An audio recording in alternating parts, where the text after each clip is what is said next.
Buenas tardes. Continuando con la cátedra de cardiología del diplomado, en esta oportunidad vamos a ver dos temas. El primer tema con respecto a las arritmias, que englobaría tanto las bradiarritmias como las taquiarritmias.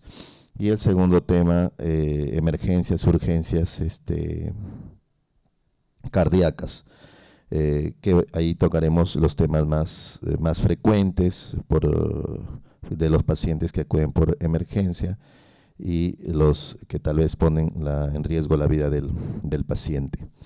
Muy bien, para hablar de arritmias cardíacas vamos a tener que trasladarnos un poco a la parte, por decir así, anátomo-fisiopatológica, fisiológica de la función, sobre todo del sistema de conducción cardíaco.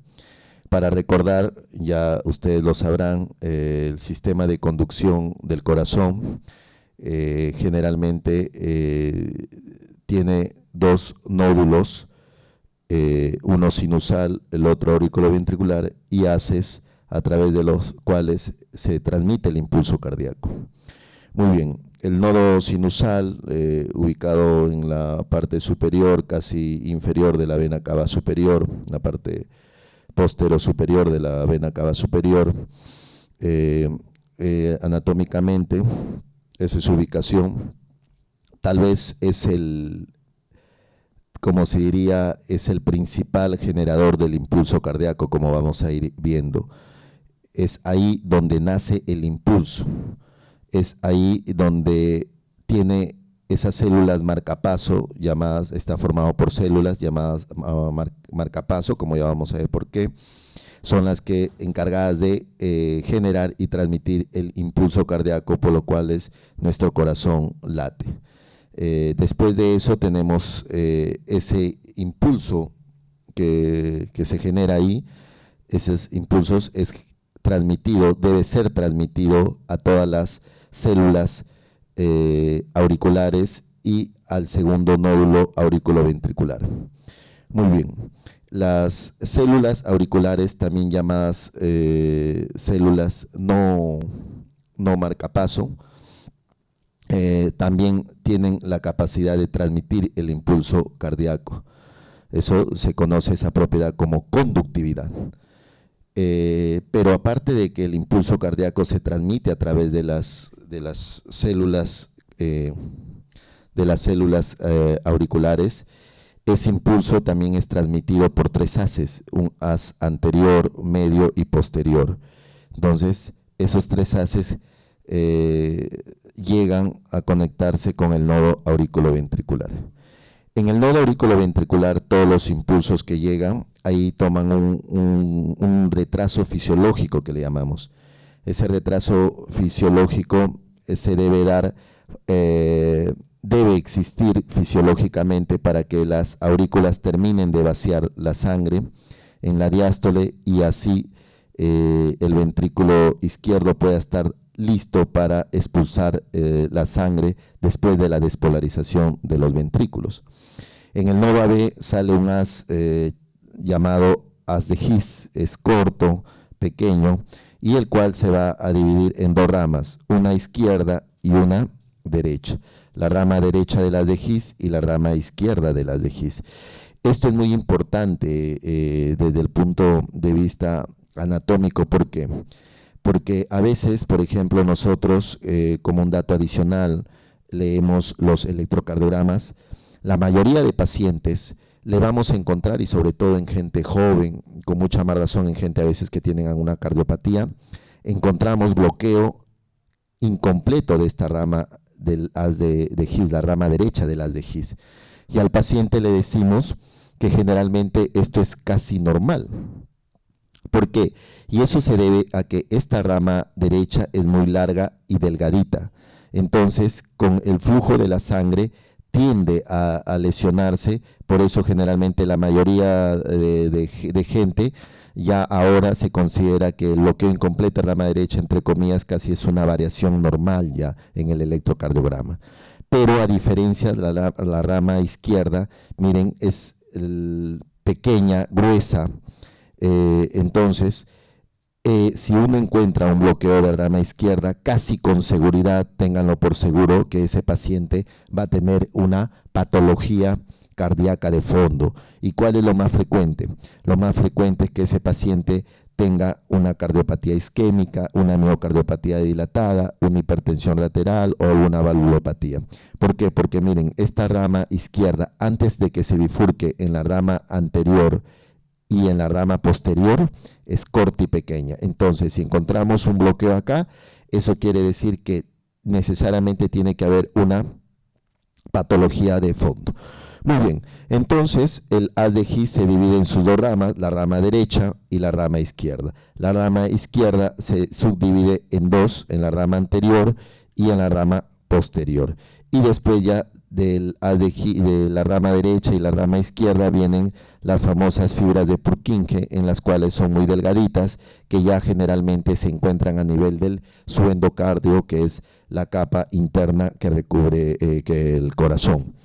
Entonces, esas fibras de Purkinje se caracterizan porque tienen una velocidad de conducción muy elevada. Entonces, retomando, el impulso se genera en el nodo sinusal, se transmite a las células auriculares, que son células no marcapaso, también se transmite a través de estos haces al nodo auriculoventricular. El nodo auriculoventricular, hay un retraso fisiológico, después de ese retraso, el impulso se transmite a través del haz de His. El haz de His, el impulso se va tanto hacia el lado ventrículo derecho a través de su rama derecha y hacia el ventrículo izquierdo a través, en primer lugar, a su rama izquierda y de ahí a través de las dos ramas que se dividen para terminar en las fibras de Purkinje. Muy bien. Aquí, para que el latido del corazón, ese latido que nosotros nos colocamos la mano en el pecho, o el pulso, si tomamos la arteria radial a nivel casi de la muñeca, entonces, y sentimos un latido y en el corazón sentimos un impulso, eso se debe gracias a de que las células despolarizadas del ventrículo han logrado entonces generar el impulso cardíaco. Entonces aquí se aplica la ley del todo o nada. ¿Qué quiere decir eso?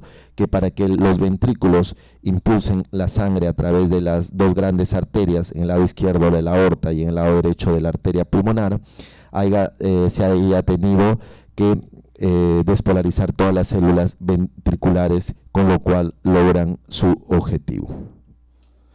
Muy bien, entonces alguien me podría preguntar, entonces, cuando yo hablo de una arritmia cardíaca, ¿qué tendría que suceder para yo hablar de una arritmia cardíaca? Entonces, si nos damos cuenta, alguien muy hábilmente me puede decir, doctor, si yo tengo mi nódulo sinusal fallando, puedo tener una arritmia. Efectivamente. Si yo tengo mi nodo sinusal bloqueado o no funcionante, voy a tener una arritmia cardíaca. Si yo tengo el nodo auriculoventricular no funcionando, también puedo tener una arritmia cardíaca. En otras palabras, cualquier alteración en el sistema de conducción del corazón, si hay una alteración en ello, vamos a tener una arritmia cardíaca.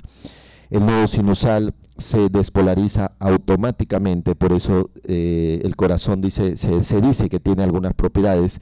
Una de ellas es el automatismo. ¿Qué quiere decir?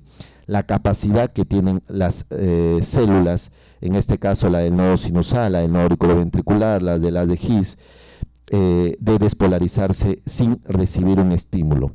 Pero por excelencia, el primero que logra despolarizarse por su frecuencia de despolarizaciones, que son de 60 a 100, y es el nodo sinusal. El nodo auriculoventricular se despolariza de más o menos de 40 a 60 despolarizaciones por minuto, el haz de His ya menos de 40, etcétera. Entonces, el nodo sinusal, por ser el de que mayor frecuencia de despolarizaciones tiene por minuto, es el que comanda y se diría que da como se dice, el que daría el inicio a todos los latidos del corazón. Muy bien, entonces esta imagen es muy provechosa, siempre hay que tenerla en mente para nosotros recordar. Entonces, si la frecuencia cardíaca del nodo sinusal es menor de 60, entonces vamos a entrar en el campo de las bradiarritmias.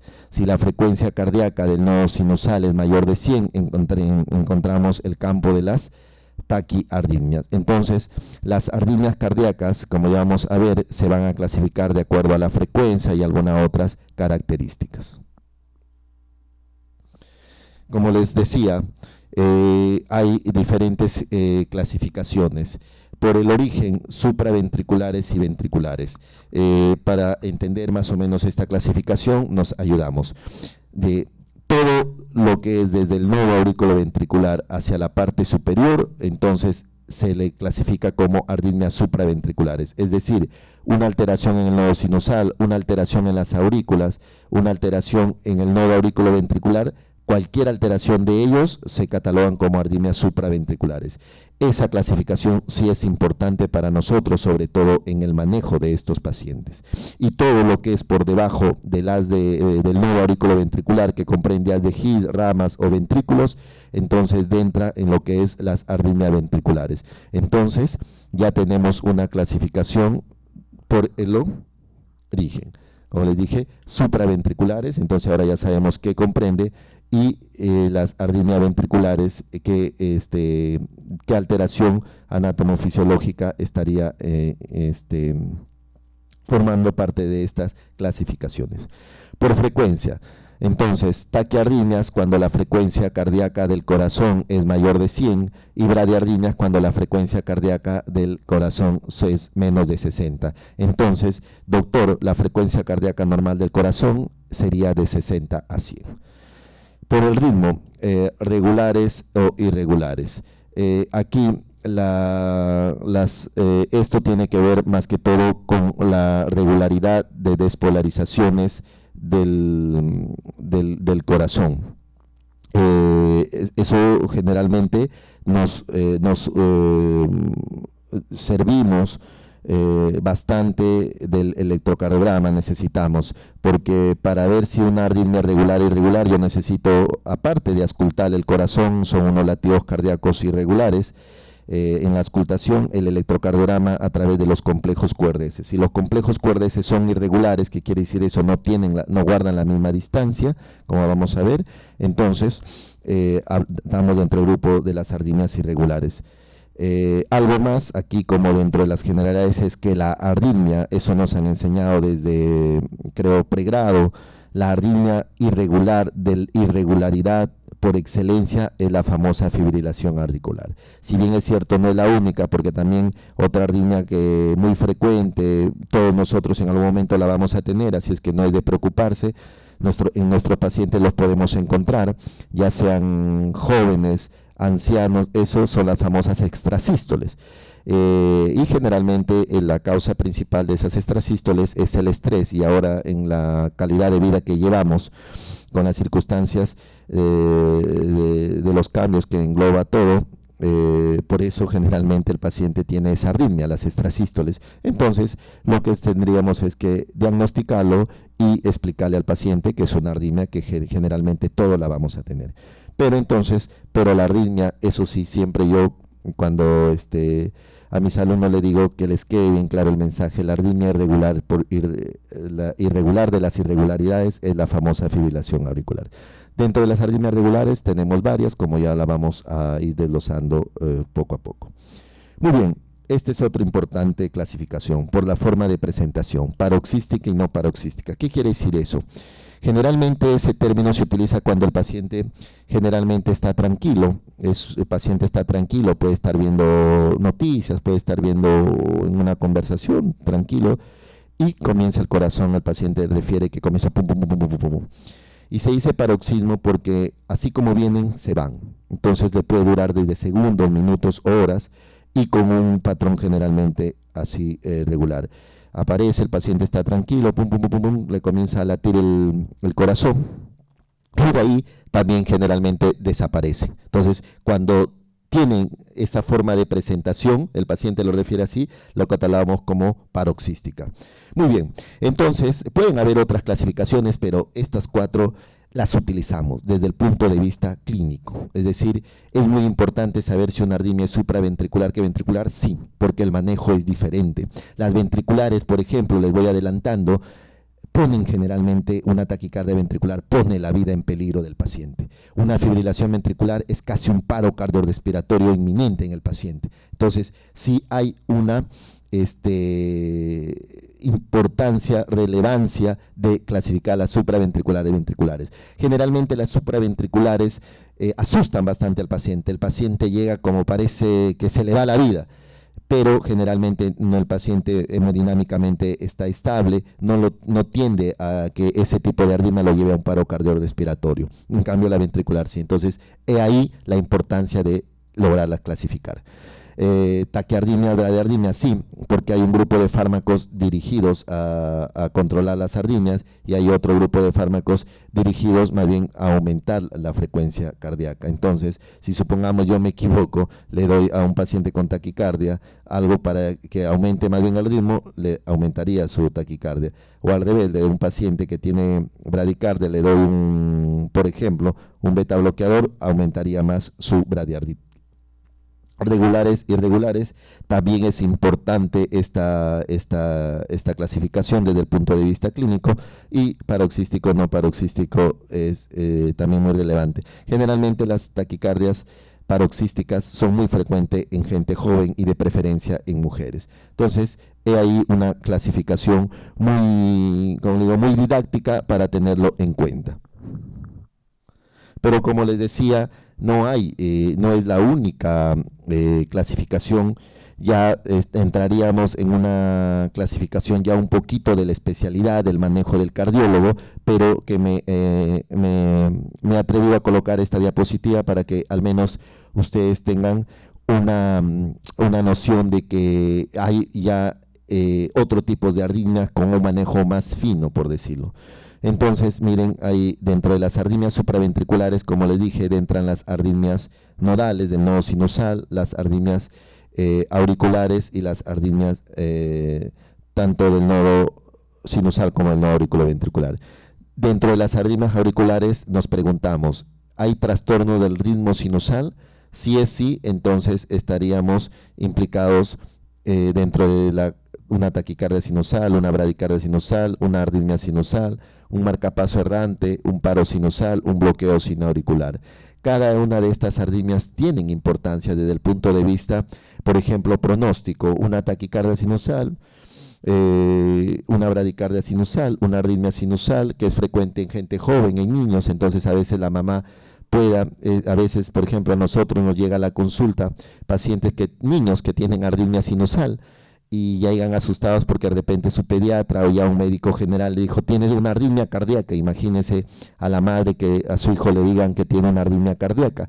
Entonces llegan a la consulta y dicen, doctor, el pediatra o el médico general me ha enviado que tiene mi hijo una arritmia sinusal. Uno lo ausculta, lo examina, le toma un electro y efectivamente tiene una arritmia cardíaca, pero del tipo arritmia sinusal, que es fisiológica, que es casi normal. Entonces uno le transmite esa confianza al papá o a la mamá. Entonces, como se diría, es importante. Igual, una taquicardia sinusal generalmente para nosotros es muy importante diagnosticar una taquicardia sinusal, por ejemplo, de una taquicardia multifocal o de otra arritmia. ¿Por qué? Porque generalmente, como ya vamos a ver, la taquicardia sinusal generalmente hay una causa secundaria. Entonces es muy importante saber eso. Trastorno del ritmo auricular, contracciones prematuras, ahí está la taquicardia multifocal, el flúter auricular, la fibrilación auricular, es decir, son trastornos a nivel ya de la aurícula. Estos son trastornos a nivel del nodo sinusal. Y las arritmias nodales, sobre todo el nodo auriculoventricular, también tenemos contracciones prematuras, taquicardias paroxísticas por entrada. Este es muy frecuente, es muy importante cuando toquemos esta, porque es muy frecuente y los bloqueos auriculoventriculares. Muy bien, Para entrar a hablar de una arritmia, de las arritmias, es muy importante saber, recordar más que todo, esto ya me imagino que se ha visto en la primera parte cuando se vio fisiología, eso, recordar cómo se genera más o menos el impulso cardíaco. Entonces, nosotros sabemos que toda célula, recordando, es una célula que generalmente mantiene un potencial de reposo. ¿Qué quiere decir eso? Que una célula cuando tiene un potencial de reposo quiere decir que las cargas, predomina cargas negativas en su interior y en el exterior cargas positivas. ¿Y eso a qué se debe? Eso se debe que en el exterior, ¿qué es lo más frecuente? El electrolito más frecuente en el exterior es el sodio.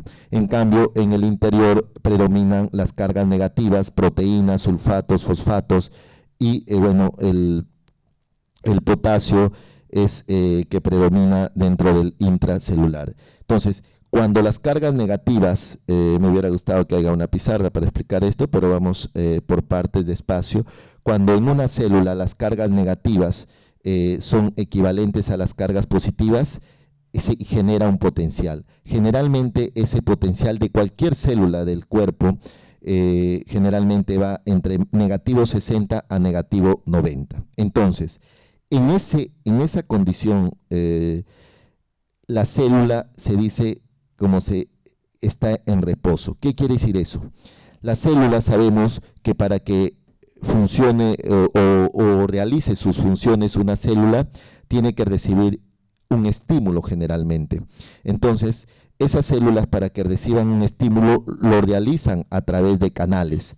Y esos canales de los cuales son muy importantes de acá tocar, o receptores también llamados, son los famosos canales de sodio. Entonces, en teoría se menciona, y eso es muy importante, que una célula en reposo es impermeable al sodio.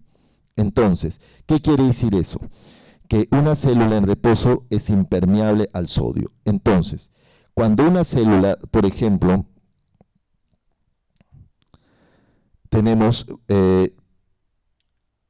cuando una célula, por ejemplo, si su potencial en reposo es negativo 90, por decirlo así, entonces, aquí por ejemplo, negativo 90, hay más cargas negativas en el interior. Entonces, cuando recibe el estímulo, ¿qué sucede? Cuando recibe el estímulo, esa célula se abren los canales de sodio. Entonces, razonando, ingresaría sodio a la célula entonces, si comienza a recibir más cargas positivas de negatividad, ¿creen que aumentaría la negatividad o se haría menos negativo?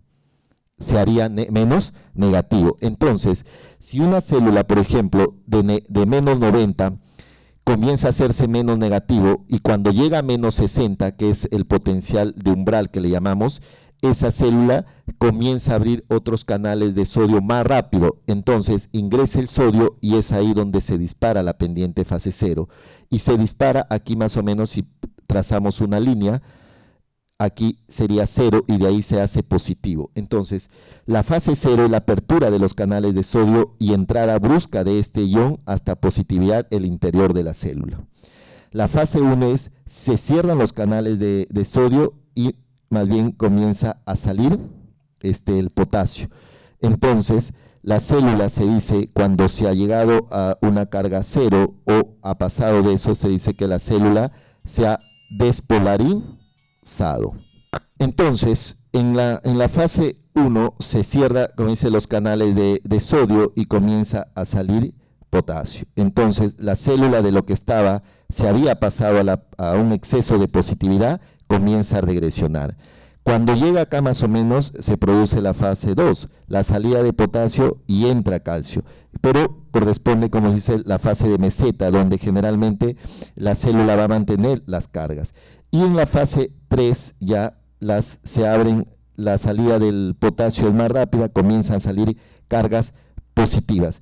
Y es lógico razonar, si comienza a salir, es decir, la célula se comienza a repolarizar, cargas positivas del interior, la célula comienza a hacerse más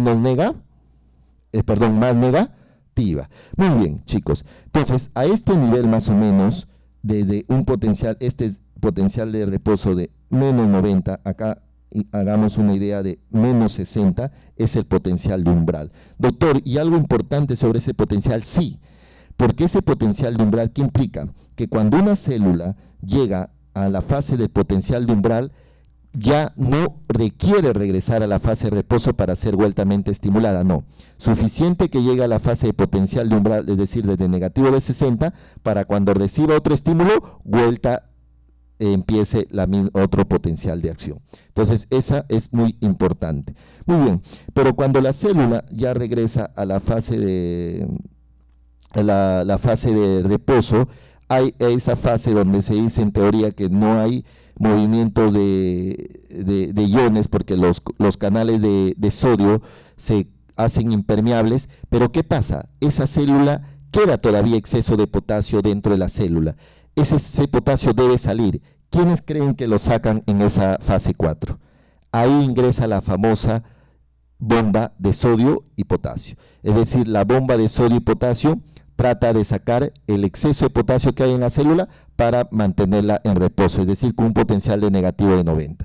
Como sabemos, generalmente un ion, el potencial va a ir desde mayor a menor. Muy bien, hemos dicho al inicio que el potencial afuera, el sodio es en exceso ¿hacia dónde? En el extracelular. Su capacidad es de ingresar a la célula, pero más no de salir. Entonces, eso se encarga en contra del gradiente de su potencial, se encarga la bomba de sodio y potasio. Saca 3 sodios e ingresa 2 potasio. Entonces, esa bomba de sodio y potasio trata de mantener el potencial de reposo hasta que vuelta reciba la célula un estímulo. Entonces, aquí en la fase 4, gran actividad de la bomba de sodio y potasio para restituir los iones. Muy bien. Aquí es importante que ustedes, más o menos, ya lo vamos a ver, pero aquí mismo que le estamos explicando, tengan una idea. ¿Qué pasaría si yo les he dicho que para que una célula automáticamente ya en un potencial de un umbral rápidamente se estimula? ¿A qué nivel le dije? Negativo 60, ¿sí? Negativo 60. Muy bien. ¿Qué pasaría, chicos, si esta pendiente, que en teoría debe ser así, se inclina hacia arriba? Hacia arriba. Esta pendiente no sería así horizontal, sino se inclina hacia arriba.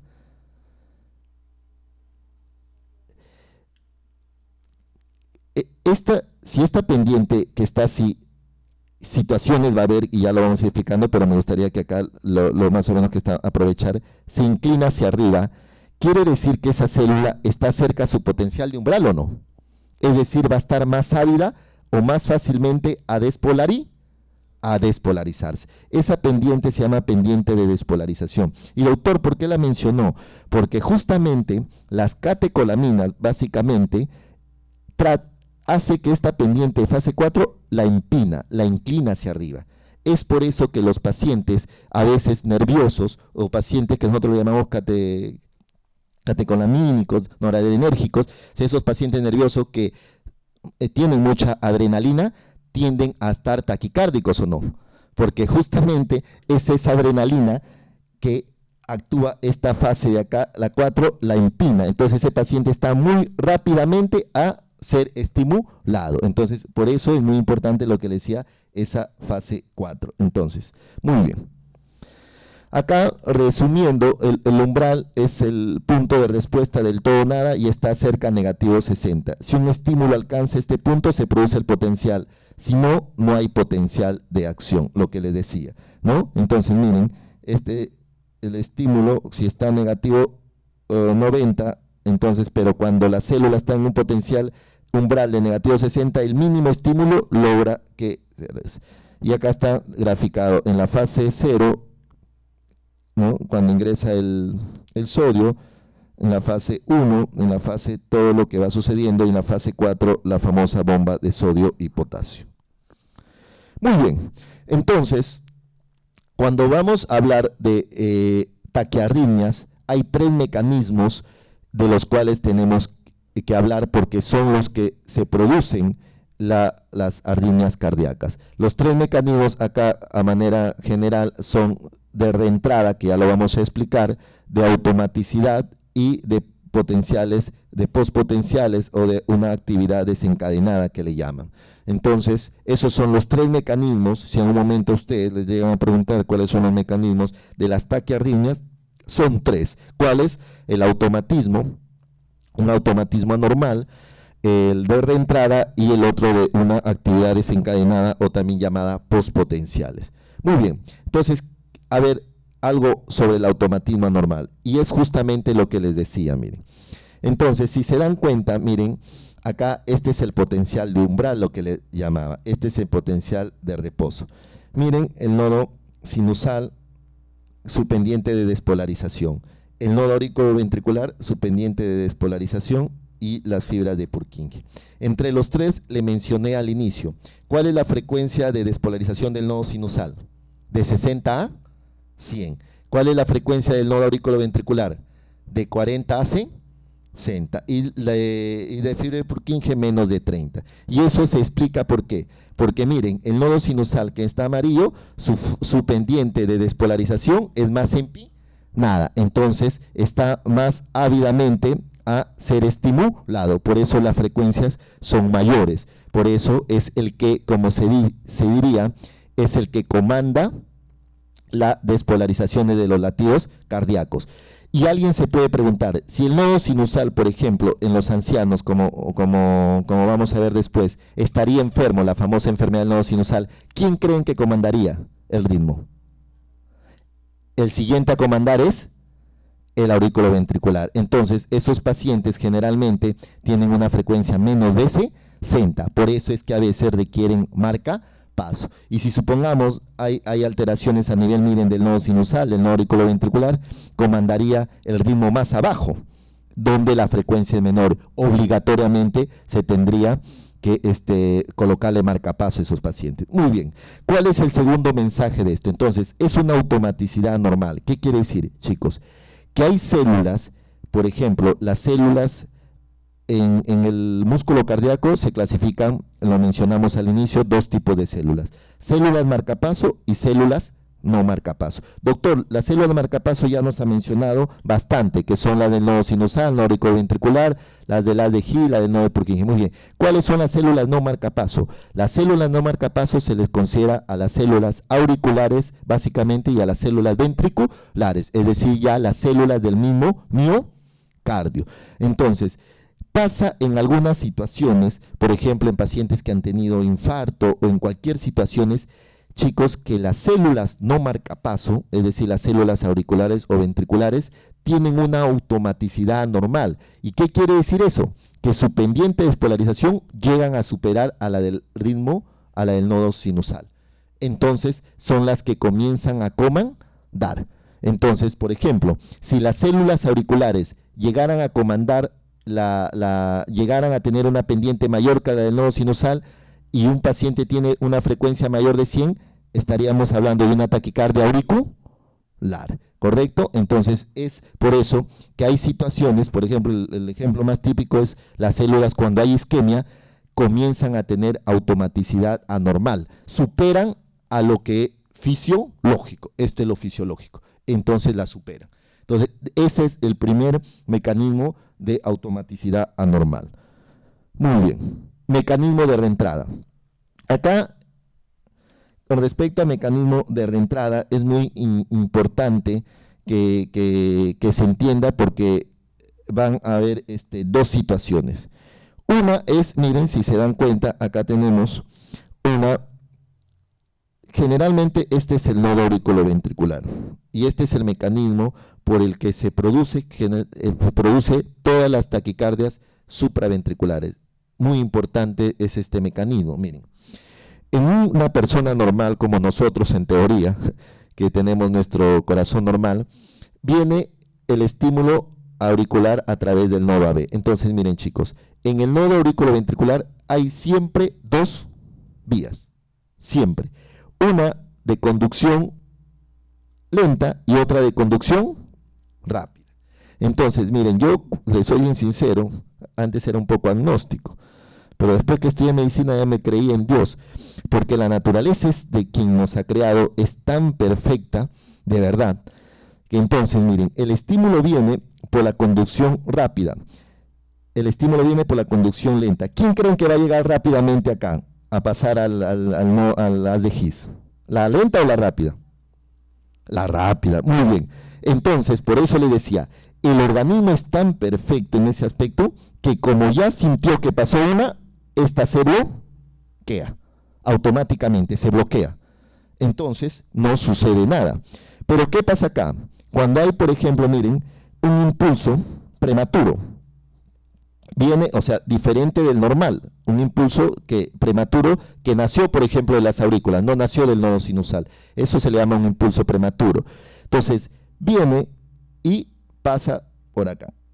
Miren, asciende. Entonces, aquí quiere pasar este impulso y automáticamente nuestro organismo lo bloquea. Este impulso pasa y quiere regresar, lo bloquea el organismo. Entonces, aparentemente no ha sucedido nada. Pero en situaciones patológicas, miren, viene el impulso por la vía lenta, pasa, y en situaciones patológicas, sobre todo cuando hay infarto, es el ejemplo siempre más típico, hay isquemia, las células están que sufren, por decirlo así, porque no le llega flujo sanguíneo, todo, el impulso, ya no hay ese bloqueo que debía existir normalmente, o acá o acá. Entonces, miren, el impulso regresa automáticamente y se convierte en un círculo vicioso. Y es ahí donde aparece el mecanismo de reentrada, porque comienza a estimular, entonces los ventrículos comienzan a latir rápidamente. Entonces, ese es un mecanismo de reentrada. Y el otro mecanismo de reentrada es, ¿quién no ha escuchado el famoso Wolff-Parkinson-White? Es decir, cuando hay un haz accesorio. Entonces, ¿qué pasa? El latido viene por acá y si a un momento se conecta con el haz accesorio, se forma un bucle, ¿no? Un bucle de reentrada. Entonces, si se dan cuenta, miren, tanto en este tipo a nivel del nodo auriculoventricular, para que se forme el mecanismo de reentrada tienen que haber dos brazos, un brazo anterógrado y otro brazo retrógrado, para que se forme el mecanismo de reentrada.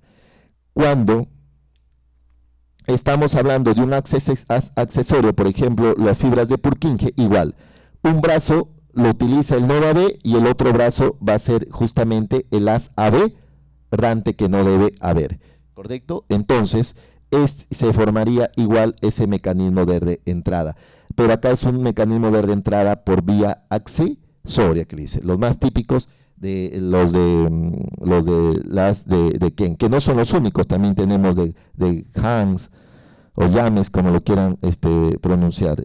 Muy bien, pero los más relevantes son los famosos haz de Ken, que nos van a producir el famoso Wolff-Parkinson-White. Muy bien, y la actividad inducida es menos frecuente, pero es un mecanismo que se describe. ¿En qué consiste? Miren,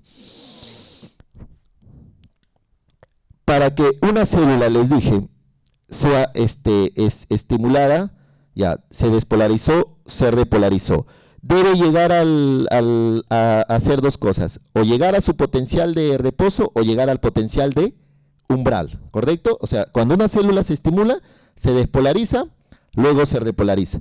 Y esa célula tiene dos caminos, o se queda en el potencial de umbral para que un mínimo estímulo vuelta, o llega hasta su potencial de reposo. Muy bien, pero ¿qué sucede acá en este mecanismo, el mecanismo de actividad inducida?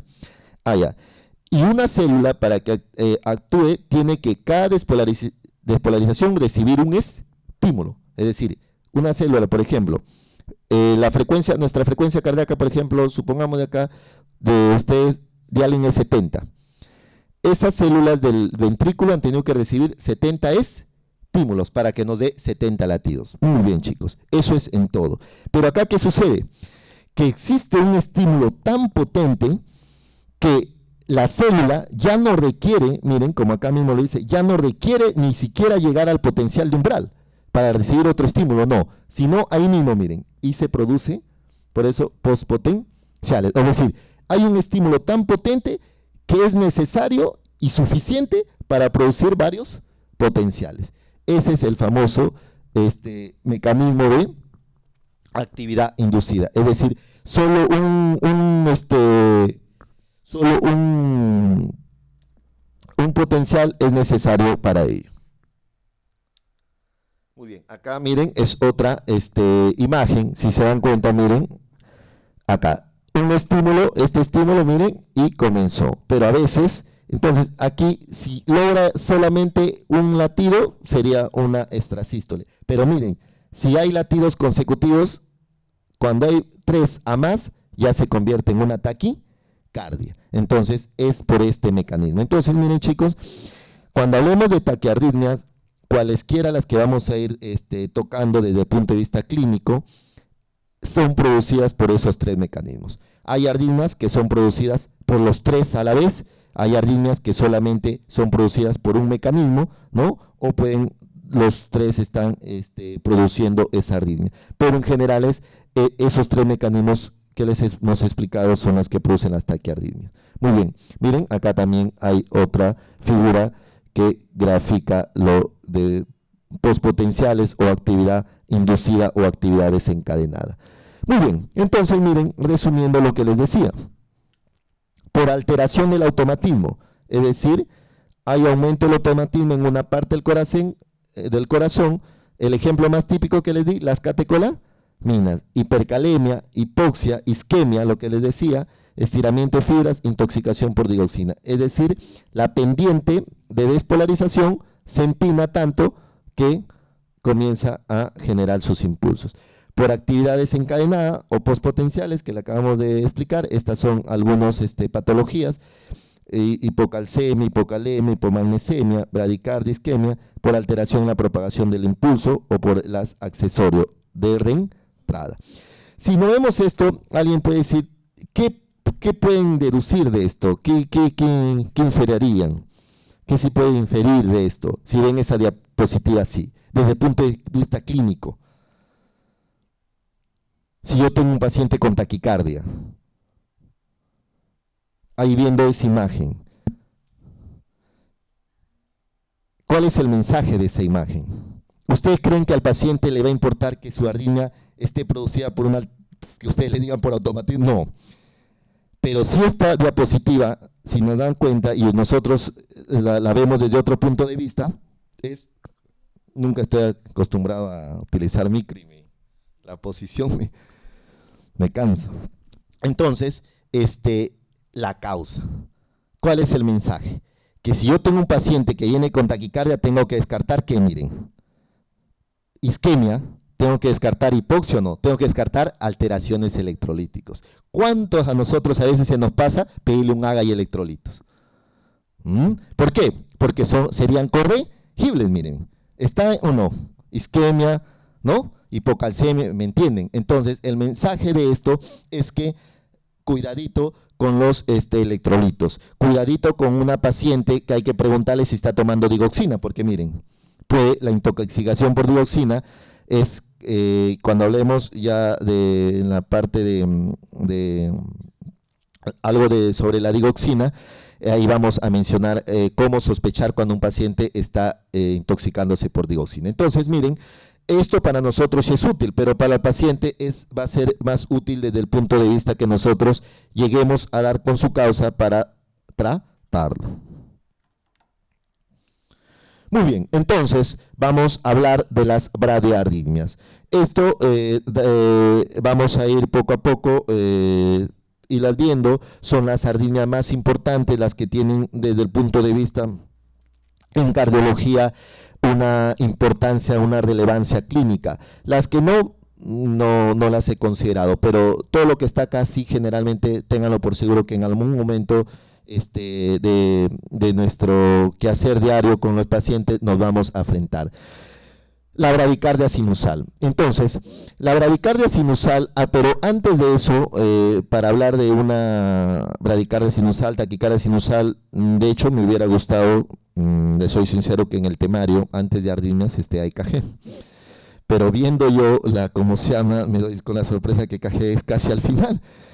Muchas de las enfermedades cardiovasculares tienen que ver con el electro. Por ejemplo, supongamos cuando hablamos hablamos el mes pasado, por ejemplo, de isquemia, ST elevado, ST elevado de ondas T, ya ustedes, el electro hubieran tenido una noción. Cuando hablemos, por ejemplo, de hipertensión, por decirlo así, Sokolov positivo, ¿no? Entonces ya, o sea, me hubiera gustado que el EKG es el primero, mis alumnos, yo empiezo con EKG. Pero bueno, entonces como vamos a hablar de bradicardia sinusal, taquicardia sinusal, entonces nace una pregunta. ¿Cuándo yo digo que mi paciente está en ritmo sinusal? Entonces, cuando mi paciente yo digo que está en ritmo sinusal, necesariamente tengo que tener un electrocardiograma. Y hay varios criterios, pero los dos que nos sirven son suficientes. Uno, que la onda P sea negativa en ABR y positiva en la derivada 2. Eso tiene su porqué, que cuando veamos el electrocardiograma lo vamos a ver.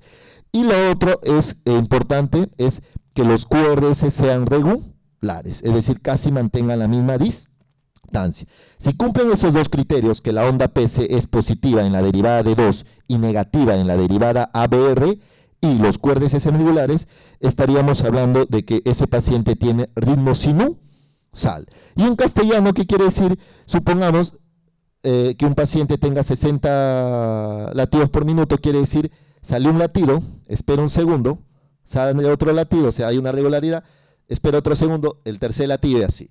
Entonces, 60 despolarizaciones del nodo sinusal logra una frecuencia de 60, con esa regularidad, ¿correcto? Muy bien.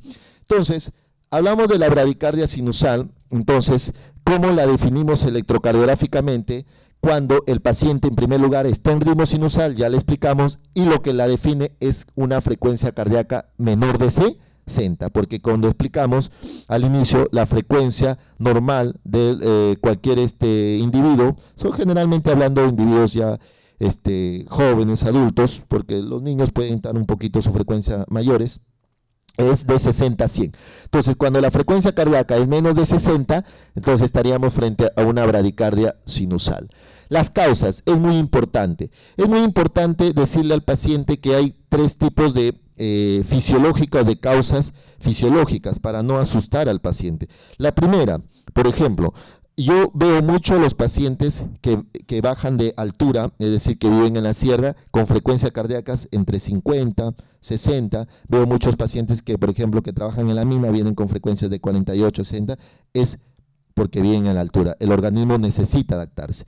Otra causa fisiológica es los pacientes, por ejemplo, los seniles, mayores de 65 años, 70, de verdad, la mayoría, si ustedes quieren un momento así corroborarlo, van a encontrar que de repente de 10 pacientes seniles mayores de 70 años, un 60-70% va a encontrar frecuencias entre menos de 60, entre 50 y 60. Y eso se debe ya porque todos envejecemos tanto por afuera como por dentro. Entonces las células del nodo sinusal en esos pacientes que en un momento, esperemos llegar todos a esa edad, también se van deteriorando y ya pierden, como se dice, el automatismo. Entonces, entre comillas decir, también el nodo sinusal se va envejeciendo por eso.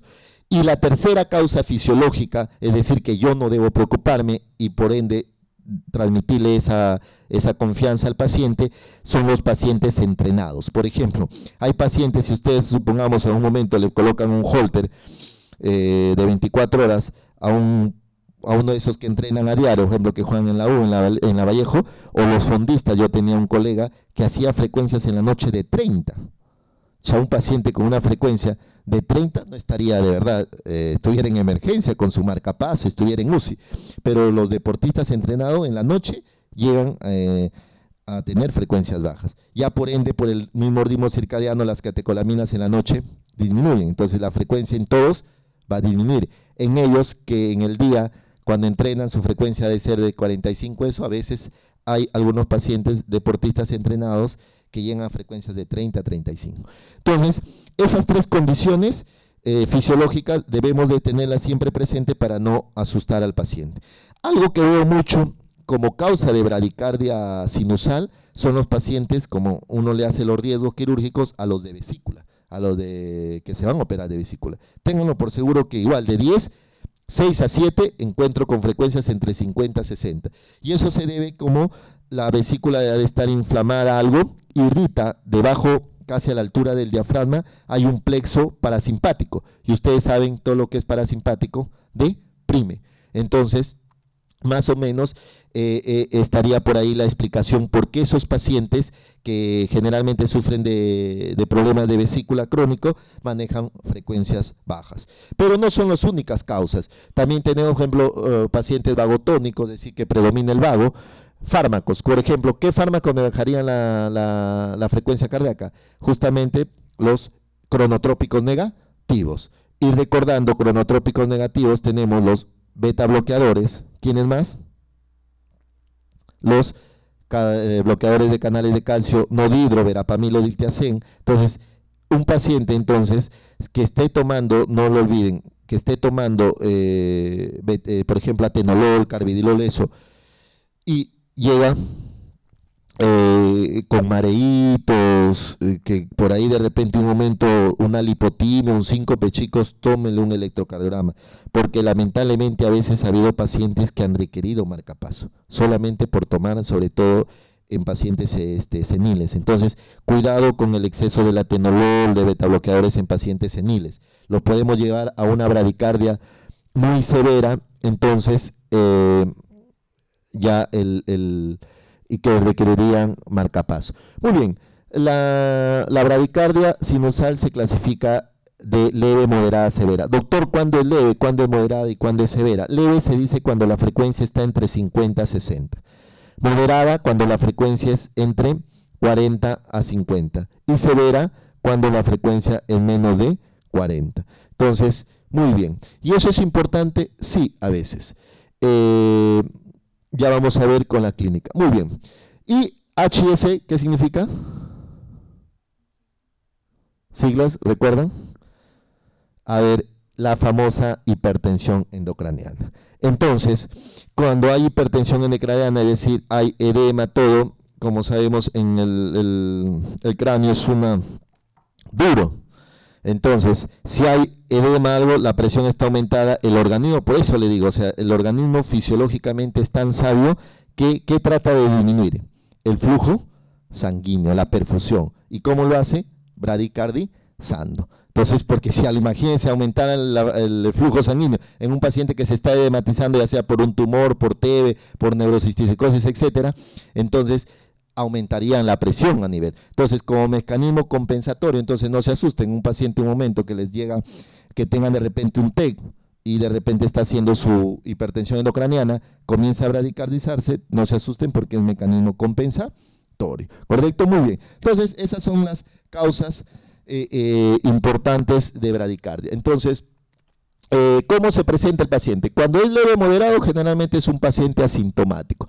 Cuando es severa, menos de 40, 30 veces, puede tener mareos, puede tener lipotimia, que a veces le llamamos, como entre comillas, presíncopes, o hasta llegar a sincoparse, la pérdida de conocimiento por segundos. Entonces, generalmente, pero ¿cuál es el mensaje? Que generalmente la bradicardia sinusal es asintomática. ¿Cuál es el tratamiento? El tratamiento generalmente cuando la bradicardia sinusal es leve a moderada no requiere tratamiento, ¿correcto? No requiere tratamiento. Solo cuando es severa y tiene síntomas, doctor, ¿cuáles? Síncope, por ejemplo, yo tengo un paciente que ingresa por emergencia con una frecuencia cardíaca, ojo, de 30 y hipotenso o con síncope, ese paciente sí requiere tratamiento. Lo primero, la atropina. 1 miligramo, hasta 3 le puedo dar atropina y tengo que pensar de repente en colocarle un marcapaso transitorio o, como dice algunos pacientes, requieren hasta marcapaso definitivo, ¿no? Marcapaso MD, marcapaso definitivo. Entonces, el mensaje es que las bradicardias solo se tratan las que son severas y sintomáticas. Ese es el mensaje o el tratamiento de la bradicardia sinusal. Muy bien. Estamos entonces ahora una bradiarritmia, porque estas son bradiarritmias muy peligrosas, los paros sinusales y los bloqueos sinoauriculares. ¿Cuál es la diferencia del paro sinusal y el bloqueo sinoauricular? Esto vamos a regresar acá a la primera diapositiva para hacer la diferencia.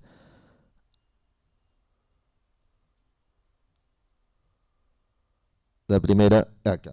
Entonces, la diferencia, porque electrocardiográficamente es igual, el manejo es igual. Entonces, la diferencia en el paro sinusal quiere decir que el nodo sinusal no genera estímulo. Esa es la de. En cambio, el bloqueo sinoauricular, es decir, que el nodo sinusal sí genera el impulso, pero lamentablemente está bloqueado, es decir, el estímulo que ha generado no lo logra transmitir a las aurículas o a estos haces. Esa es la diferencia. En uno no lo genera, obvio, si no se genera, ¿cómo se va a conducir? Y en el otro sí se genera, pero no se logra conducir.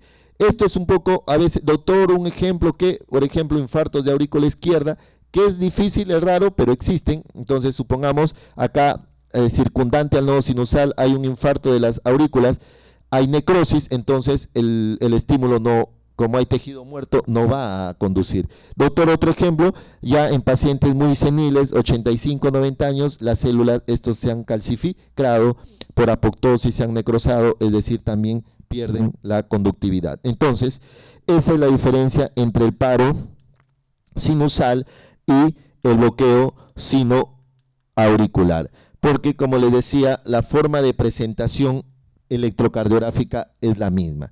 ¿Qué quieren ahí? Desde el latido 2 al latido 3. Una gran pausa. Y eso es porque no hay estímulo. Entonces, el corazón, Aurelio, es muy sabio, espera. Y si ve que el de arriba no está conduciendo, ¿quién entra a conducir? El nodo auriculoventricular o más abajo. Entonces, ojo ahí. Pero esos pacientes, entonces, generalmente van a presentarse con clínica, eso sí, como ya lo vamos a ver. ¿Qué es la causa? Lo que les decía, miren, infarto de aurícula derecha, raro, pero existe, calcificación, lo que les explicaba, tantos para uno o como para el otro. Entonces, estos pacientes generalmente sí tienen clínica, desde mareos, lipotimia y síncope, ¿correcto? Muy bien. Tratamiento, ¿qué dice ahí? Marcapaso definitivo. Si la pausa de acá, desde aquí hasta acá, es mayor de 3 segundos, marcapaso sí o sí, o sea, no hay duda. Pero si no llega a 3 segundos, tiene 2.6, 2.7, pero ya basta que haya un antecedente síncope, también requiere marcapaso definitivo. Generalmente estos pacientes son muy seniles, que van a requerir marcapaso. Muy bien. Y esta es otra arritmia frecuente en gente senil, la famosa enfermedad del nodo sinusal. ¿Cuándo nosotros diagnosticamos enfermedad del nodo sinusal? Muy bien. Pero si a ustedes en algún momento le preguntan cuál es la causa, la principal causa del nodo sinusal, idiopática, no se conoce. ¿Cuál es la principal causa? Le sigue la isquémica, infiltrativa, sistémica, fármacos, etc. Pero la primera causa se considera de enfermedad del nodo sinusal idiopática. Muy bien.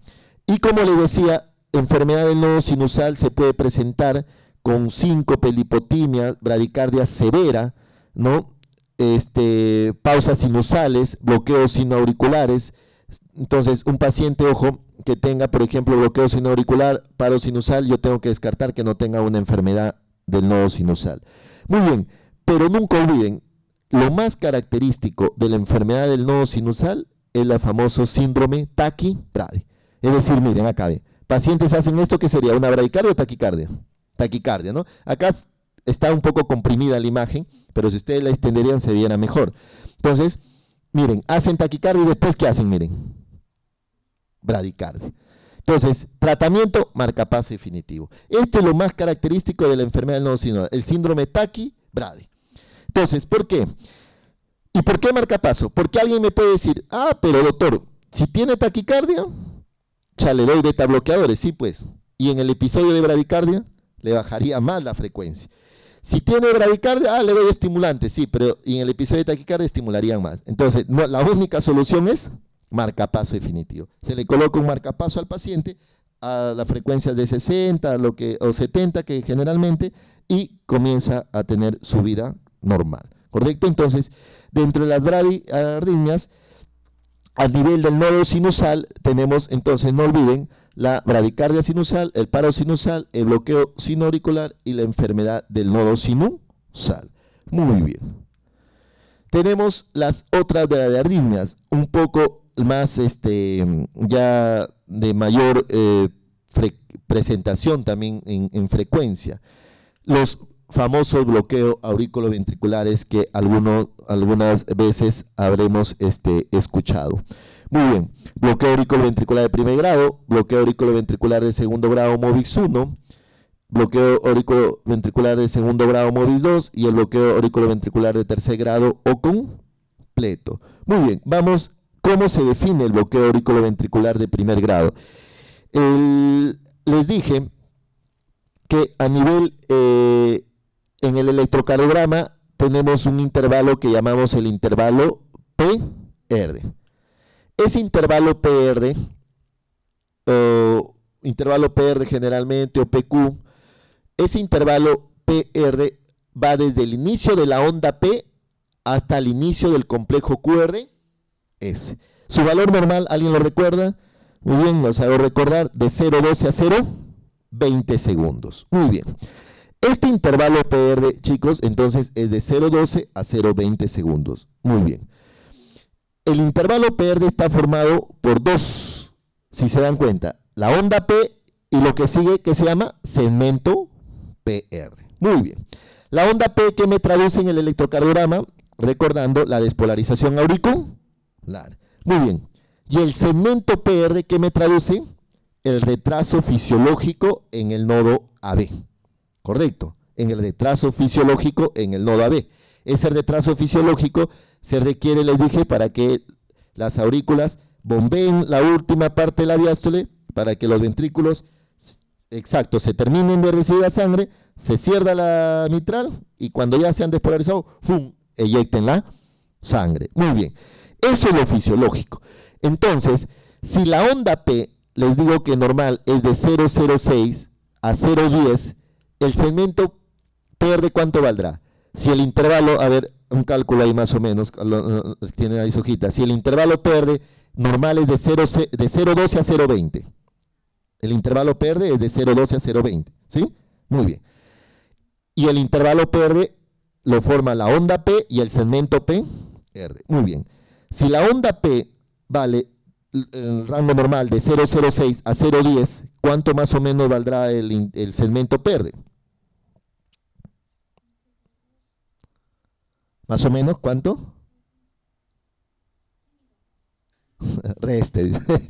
Bueno, pero la idea es que se entienda, ¿correcto? Entonces tiene un rango, ¿sí? Muy bien. Ese es el retraso fisiológico. Muy bien. Cuando en un paciente tenemos que el intervalo PR es mayor de 0,20, a eso le llamamos bloqueo auriculoventricular tipo 1. ¿Qué quiere decir eso? Que el retraso fisiológico se prolonga o aumenta ya, ¿correcto? Porque la onda P, su despolarización no va a variar. Lo que va a variar, por eso se llama bloqueo auriculoventricular. ¿Dónde está el problema? En el nodo AB. Entonces, cuando ese retraso es más del fisiológico, que hace que el intervalo PR se prolongue, ¿no? Supongamos, yo tengo una onda P que mide 0,08 y un segmento PR, por ejemplo, de 0,20. ¿Cuánto sería ese intervalo PR? 0,28, es más de 0,20. Quiere decir que ese tiempo que debió demorar menos, la espera fisiológica, se prolongó, eso le llamamos bloqueo auriculoventricular de primer grado, correcto. Y otra característica, doctor, sí, que el intervalo PR es constante, es decir, este intervalo PR va a valer, supongamos acá, 0,26, este intervalo PR, 0,26, este intervalo PR, 0,26, este intervalo PR, 0,26. Ahí cumple las dos, es constante y mayor de 0,20. Muy bien. ¿Cuáles son sus causas? En pacientes vagotónicos, es decir, ¿cuándo le llamamos? Porque vamos a utilizar siempre estos dos términos. Hay pacientes vagotónicos y simpático-miméticos. ¿Qué quiere decir eso? Paciente, yo veo generalmente los pacientes simpático-miméticos, esos pacientes generalmente un poco nerviosos, que uno lo ausculta y su frecuencia siempre está entre 90 y 95, o sea, tienden a estar en el extremo, ¿no? Esos pacientes que mucho producen catecolaminas. En cambio, también hay pacientes vagotónicos, que ya es su estructura, o sea, generalmente predomina el vago y lo encuentras con frecuencias entre 55, 50, sin ninguna causa aparente. Predomina el vago. Entonces se le llama vagotónicos a esos pacientes. Ya eso desde el punto de vista, ya como se dice, de estructura, los pacientes vienen así. Otra causa es de cara inferior. ¿Por qué? Porque, le explico, la cara inferior generalmente está pegada al diafragma en la ubicación. Entonces, a la altura del diafragma hay un plexo de Bessel-Harish. Entonces, cuando hay un infarto, así por eso es casi la misma explicación que de la vesícula, estimula ese plexo. Entonces, por eso se produce bradicardia en el infarto de cara inferior. Fármacos, como ya lo mencioné, los betabloqueadores, verapamilo, diltiazem. La clínica generalmente son pacientes asintomáticos. Doctor, entonces, ¿cómo se diagnostican? En un electro, pues, de rutina, ¿no? Uno le pide un electrocardiograma y ahí mide el intervalo PERDE y encuentra más de 0,20. Entonces, si son asintomáticos, generalmente no existe tratamiento, ¿correcto? No existe tratamiento. Muy bien. Entramos al bloqueo de segundo grado MOVIX 1, o sea, en sí al bloqueo de segundo grado, que se divide en MOVIX 1, o fenómeno también de Wenckebach, que le llaman, o MOVIX 2. Muy bien. Si se dan cuenta, ¿cómo se define el bloqueo de segundo grado MOVIX 1? Que va existiendo un retraso progresivo de la conducción. Miren, acá el intervalo PERDE comienza a agrandarse, hasta que llega un latido no conduce, se bloquea. Entonces, ¿qué dice acá? Lo define 2. El intervalo PERDE va aumentando de tamaño. Si se dan cuenta acá, ¿el intervalo PERDE es constante o no constante? No es constante, mírenlo bien. Desde la onda P hasta el complejo de inicio no es constante.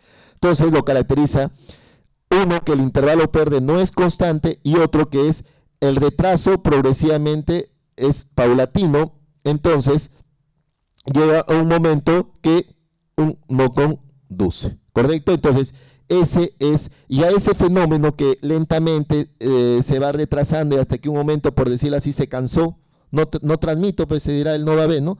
No transmito, entonces, como no transmite, no hay latido, entonces a ese fenómeno que lentamente se va, la transmisión a nivel de noda B, hasta que se bloquee uno, se le conoce como fenómeno de Wenckebach. Muy bien. ¿Qué lo produce? Frenadores del nodo AB, es decir, cualquier fármaco que actúa como en el nodo AB, disminuyendo las frecuencias. Por ejemplo, los betabloqueadores, la digoxina, verapamilo, diltiazem, ¿no? Entonces, infecciones, cualquier otro lupus, mire también, es decir, cualquier patología que afecte el nodo AB puede producirme este bloqueo de segundo grado. Generalmente también son asintomáticos y generalmente no requiere tratamiento. ¿Correcto? Entonces simplemente uno lo diagnostica electrocardiográficamente. Muy bien. El bloqueo de segundo grado, MOVIX 2, lo define 2 cosas. Uno, que el intervalo PERDE es constante. Y acá, sí, caprichosamente el nodo AB, cada un latido, cada 2 latidos o cada 3 latidos, no conduce. Es decir, periódicamente. Acá, mire, vemos. ¿Este conduce o no? ¿Esta onda P conduce o no? Muy bien. Acá la onda T, ¿esta onda P conduce?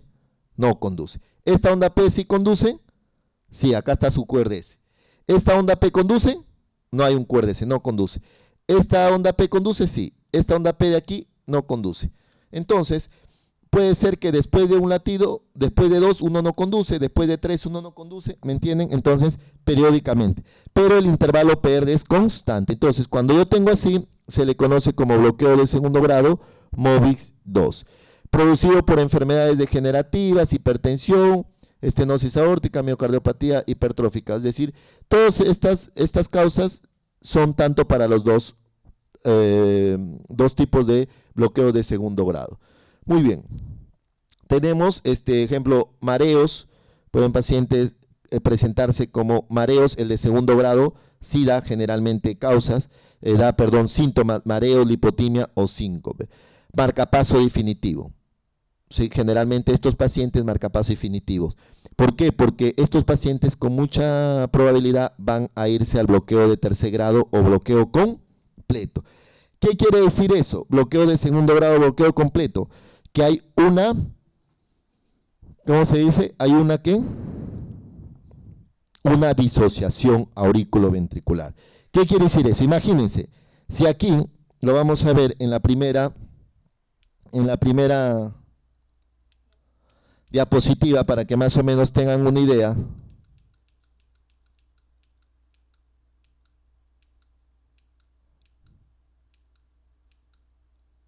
Aquí está, miren. Sale el latido del nodo sinusal. Viene, pero el nodo AB está bloqueado completamente. Entonces, ¿qué pasa? Para que la sangre llegue al cerebro, ¿quién tiene que expulsar la sangre? Los ventrículos.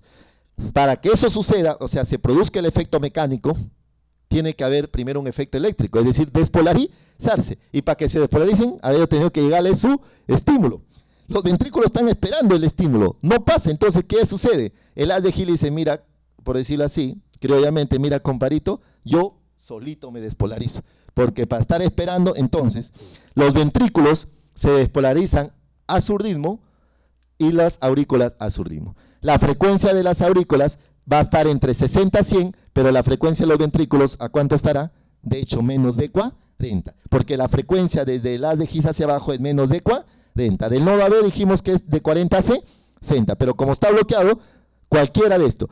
Si no es el haz de Higgs, chicos, la rama derecha, izquierda, las células ventriculares, pero el hecho que, como se dice, como sea, tiene que estimularse, ¿correcto? Pero como manejan frecuencias muy bajas, generalmente siempre necesitan marcapaso. Entonces, lo que define el bloqueo auriculoventricular, que hay una disociación auriculoventricular.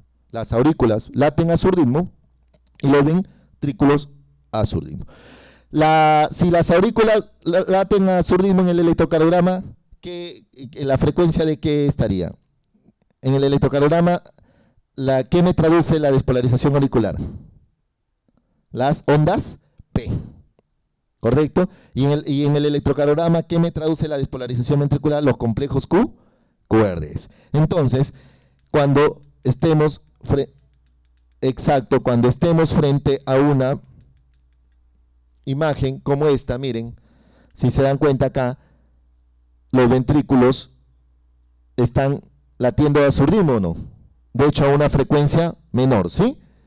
Y las aurículas sí están latiendo a su frecuencia normal. Y las ondas P caen donde sea. No hay esa sincronía. Entonces, ¿y el intervalo PR es regular o irregular? Mírenla. Irregular, exactamente, ¿no? Muy bien. Entonces, si yo estoy frente a un bloqueo auriculoventricular y tengo el intervalo PR regular, me quedan dos opciones. ¿Cuáles serían? O sea, estoy frente a un bloqueo auriculoventricular y tengo el intervalo PR regular. ¿Frente a qué bloqueo estaría? ¿De primer grado o cuál? No, el MOVIS, claro, el tercero en orden. El de segundo grado, MOVIS 2, que el intervalo PR. Pero si yo estoy frente a un bloqueo auriculoventricular y el intervalo PR es irregular, ¿frente a qué bloqueos estaría? Claro, el segundo de la casilla, es decir, al 2 MOVIS 1 o al de tercer grado. ¿Qué lo diferenciaría? Que en el de acá, si se dan cuenta, el intervalo PR progresivamente va. En cambio acá es un desorden total. ¿Correcto? Muy bien. Entonces, el bloqueo, no hay mucho, esto ya lo hemos explicado. Muy bien. El bloqueo auriculoventricular completo. Esto es importante, esta diapositiva, porque nos va a ayudar a algunas cosas. Los bloqueos de tercer grado pueden ser nodales, es decir, o infranodales. Quiere decir que puede estar en el mismo nodo o casi terminando el nodo. Doctor, ¿y eso es importante? Sí es importante, porque generalmente los bloqueos de tercer grado nodales, supraisianos, que le llamamos, decir, por arriba del haz de Higgs, van a responder a la atropina. En cambio, un bloqueo infraisiano no responde generalmente a la atropina. Entonces, esto es importante porque si yo tengo un paciente en emergencia que tiene bloqueo de tercer grado, un bloqueo completo, entonces me sabría ser útil saber si es supraisiano o infraisiano, sí. ¿Qué le coloco? Atropina. Si mejora su frecuencia, entonces probablemente sea un supraisiano y no requiera marcapaso. Pero si es infraisiano, va a ser no va a responder a atropina y va a necesitar marcapaso. Aparte, ¿cómo lo distingo? Generalmente el bloqueo auriculoventricular supraisiano, el QRDC no es ancho, es decir, es menos de 0,12. En cambio, en el infraisiano, el QRDC es ancho. ¿Correcto? Muy bien. ¿Y por qué creen eso?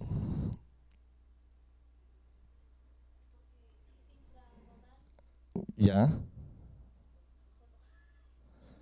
Entonces, miren, el nodal, es decir, el supraisiano sobre el haz de His es QRDC normal, ¿eh? O sea, el normal. Pero si es infraisiano, generalmente el QRDC es ancho. ¿Por qué? Vamos a traducirnos igual a la, miren, a la primera para tratar miren, de más o menos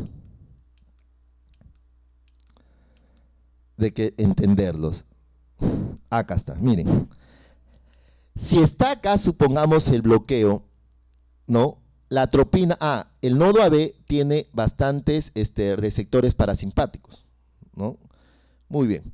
Entonces la atropina va a actuar acá, va a aumentar la frecuencia de este nodo. Al aumentar la frecuencia de este nodo, díganme, chicos, el impulso logra pasar, ¿ha perdido lo fisiológico? No.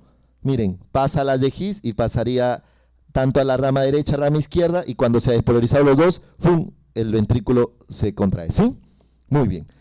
Pero si miren, acá está el bloqueo, supongamos que es acá, a este nivel casi. La atropina acá no tiene ya receptores parasimpáticos a nivel casi de las de His. Por eso ya no responde, dice. Muy bien. Si el bloqueo es acá, chicos, imagínense que el latido del corazón sale de acá del ventrículo izquierdo. Ya. Yo les hago una pregunta. ¿Este latido tiene que primero despolarizar el izquierdo o no? Y de ahí irse al derecho a despolarizarlo o no? Demora y se hace ancho el QRDC. Correcto. Por eso es que el QRDC tiende a ser ancho. Igual, supongamos que el latido desesperado de los ventrículos nace de acá, igual. Despolariza el ventrículo derecho y después el ventrículo demora. En cambio, en el nodal, la atropina actúa, estimula acá y el latido sigue lo fisiológico, no cambia nada. Por eso es del que el QRDC en uno es el normal y el otro es el ancho, ¿correcto? Muy bien.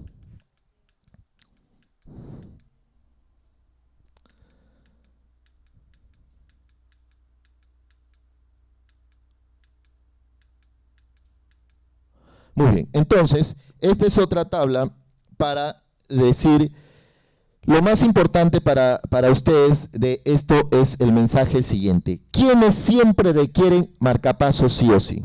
Entonces, los bloqueos auriculoventriculares de segundo grado, tipo 2, bloqueo auriculoventricular de alto grado, bloqueo auriculoventricular de tercer grado, o bloqueo alternante de rama.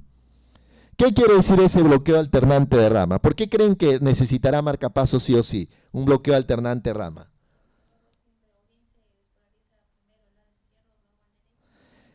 Ya, o sea, el bloqueo alternante quiere decir que un momento se bloquea la rama derecha o un momento se bloquea la rama izquierda. Muy bien. Pero, ¿por qué le dicen dale marcapaso? Porque existe, si se bloquea la rama derecha, ¿quién se estimularía primero en algún momento? Muy bien, lo va después despolariza al derecho y ambos se despolarizan, no hay problema. Si se despolariza el lado izquierdo, en un momento se va a despolarizar el ventrículo derecho, si se acaba de despolarizar, transmite al lado izquierdo los impulsos, se despolarizan ambos y ¡fum!, sale, bombea la sangre. Muy bien. Pero ¿qué dicen los electrofisiólogos?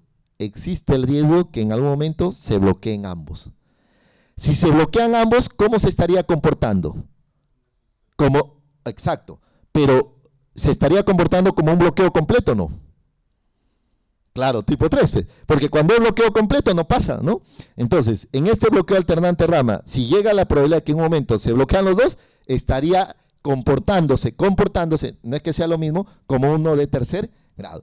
Con ese razonamiento es que los electrofisiólogos sugieren siempre esto, ¿correcto? De ahí hay otras condiciones donde esto ya es un poco más de especialidad, cuando yo darle marcapaso. Pero el mensaje es esto, sí. ¿Correcto? Esto es Eso, quienes reciben, ¿correcto? Muy bien.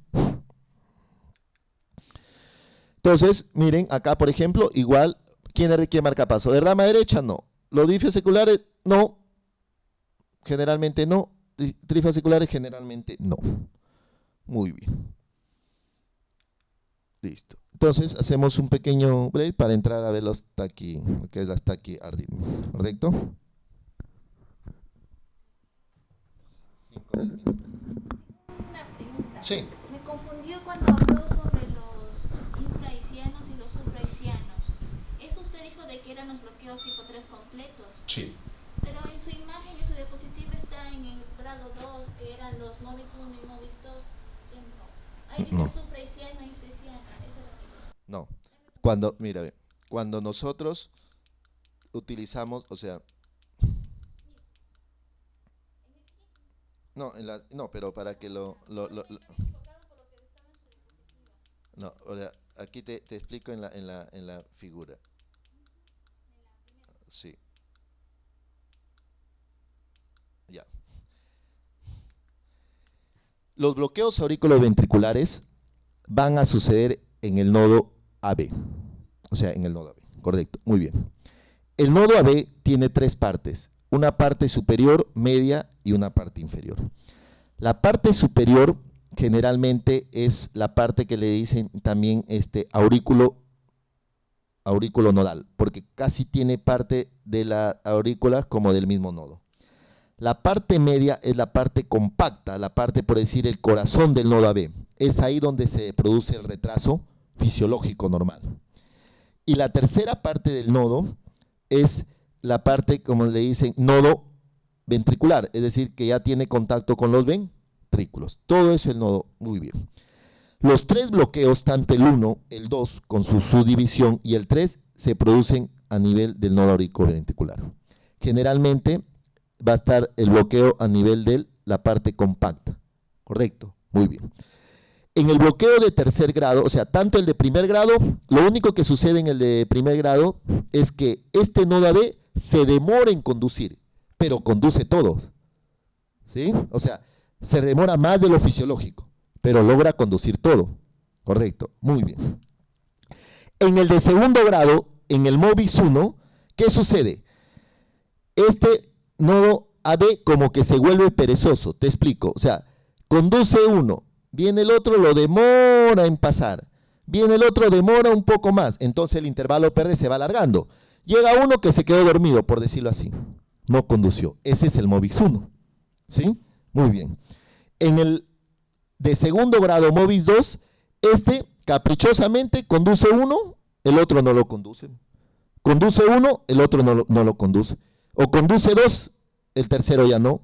Conduce vuelta dos, el tercero ya no. ¿Me entienden? Ya, ese es el MOVIS 2.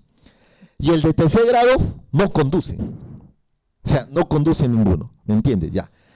La clasificación de suprahaitiano e infrahaitiano en el de tercer grado va por la respuesta a la atropina. ¿Me entiendes? Generalmente, o sea, el nodo AB está acá. Generalmente los de aquí, más o menos, por decirte, de las dos terceras partes, casi antes de llegar al final del nodo AB, hacia arriba hay receptores parasimpáticos, donde la atropina puede estimularlos. Por eso le llamamos suprahaitianos. Pero los de casi la parte final del nodo AB, que coge algo el haz de His, se le conoce como infrahaitiano. Y ahí generalmente no hay receptores parasimpáticos. Por eso es que no responden a la atropina y requieren marcapaso. ¿Entiendes? O sea, la clasificación va en función ya a la misma anatomía. Pero los tres se dan en el mismo nodo A, B. ¿Correcto? Entonces, el primero, por decir, es perezoso. El otro, lento, hasta que uno se queda dormido, no logra conducir. El otro, caprichosamente, cada dos conduzco uno, dice, cada tres conduzco uno. Y el otro sí no conduce, está afectado. ¿Ya? Muy bien.